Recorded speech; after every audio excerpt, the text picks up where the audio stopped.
भगवान ने फिर रास विहार करना चाहा, कामदेव आ गया।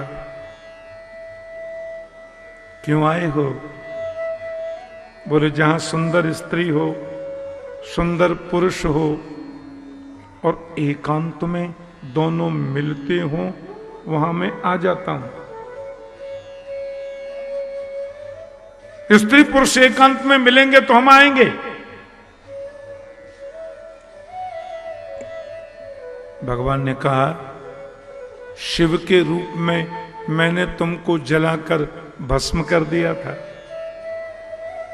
जब शिव तीसर नयन उघारा, चितवत काम भयउ जरि छारा। फिर आ गया तू। बोले तपस्या करने वालों को यदि हम छेड़ते हैं तो जलना पड़ता है। देखो राम अवतार में भी तुम्हारी दाल मैंने गलने नहीं दी थी, क्योंकि राम अवतार में आप एक पत्नी व्रती थे। रामचंद्र परान दारान चक्षुषा नाभिपश्यति। राघव की आंखों के सामने यदि कोई नारी आई तो या तो राम ने मां के रूप में देखा, समवयस्का है तो बहन के रूप में देखा, छोटी है तो बेटी के रूप में देखा। जिस भाव और नजर से राघव ने परांबा माता जानकी जी को देखा, उस भाव से किसी को नहीं देखा। और भागवत में लिखा है,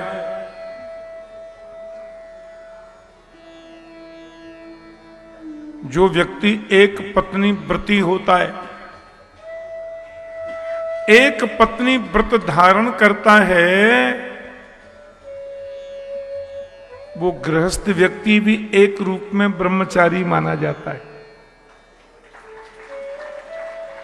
और जैसे नारी के लिए धर्म है पतिव्रत परायणा होना, वैसे पति के लिए भी नियम है पत्नी व्रती होना।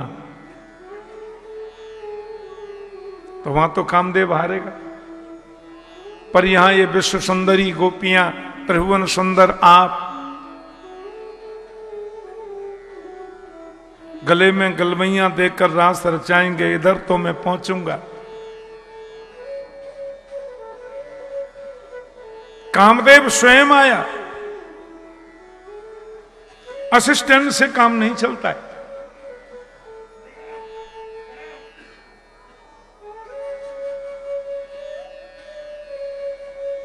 मुख्य मालिक जी जब विश्राम पर चले जाते हैं तो असिस्टेंट से कहते हैं तू कान मरोड़ता रहे,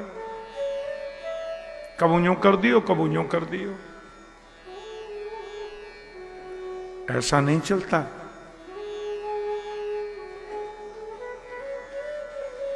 कामदेव स्वयं आया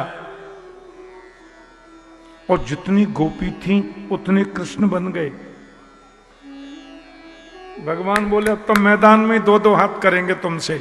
भगवान ने कामदेव को बता दिया, हम हलवा नहीं खाते।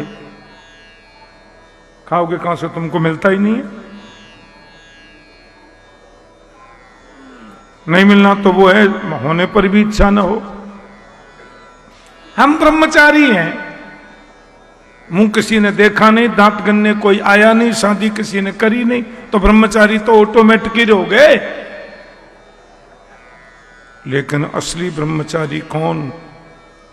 अनंत विश्व सुंदरी नारियों के बीच में रहकर भी जो मनेंद्रियों को काबू में रखे, वो सच्चा ब्रह्मचारी है।